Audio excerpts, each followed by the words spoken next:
Coach, what was your initial reaction when you heard the news about Kobe yesterday? Shock, denial, all those things that we use to deal with really sad news.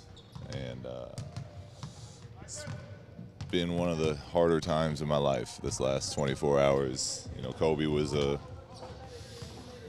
friend, a teammate, most importantly, a father. I know that's what was most important to him.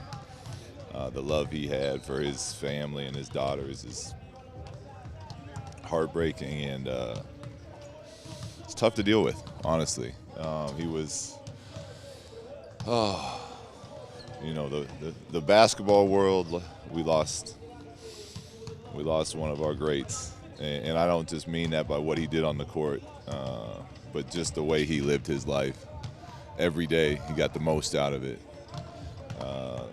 Whether he was attacking treatments or attacking skill sets, he lived his life to the fullest every single day, and he's an absolute inspiration. And I'm honored to be able to call myself his friend and his teammate and his brother, and all those things that came with the years we spent together. And I and all of us are going to miss him very, very much.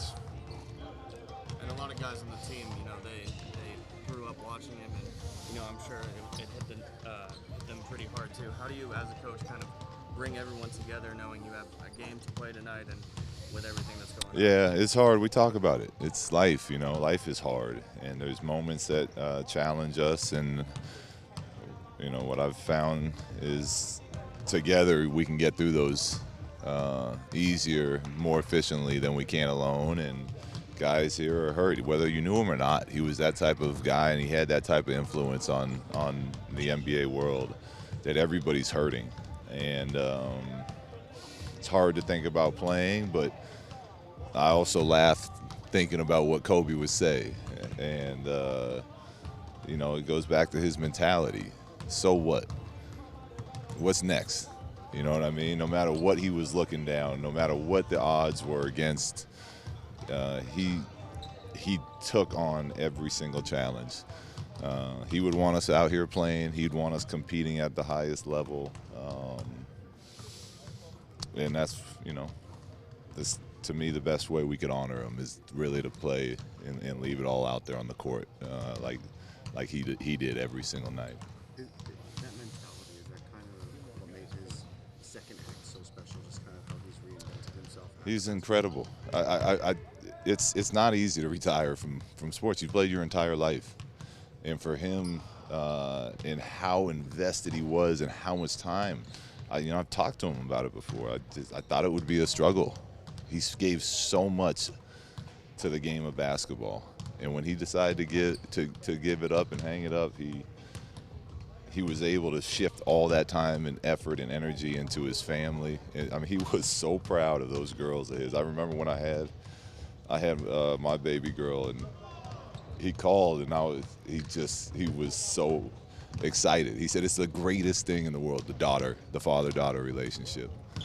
And for him to see how quickly and easily he could maneuver from basketball, which consumes us, to life after basketball, which was business and family and all the things he was into. He was so locked in and excited. And it just, again, it speaks to his mindset and what can be accomplished when you're focused and you have the drive that, obviously not many people in the world have ever had, but it's impressive to see when someone does. Last one, please. Yeah, there's not one. I have millions from practice to, he attacked practice like every game. If he was in practice, he was fighting, trying to win. He was challenging us as teammates. If we were having off days, he wouldn't accept it. So he was tough. He expected a lot out of us, but he also had a very soft, loving, fun side that when you got to know him, made you willing to do anything, to be on his side. And I still can't. I don't know if I fully accepted it, but it's really, really hard to think that we don't have him with us anymore. And my love and his family and his Vanessa and the other girls, I pray for him, and we're gonna miss him very much. Thank you, everybody. Thanks.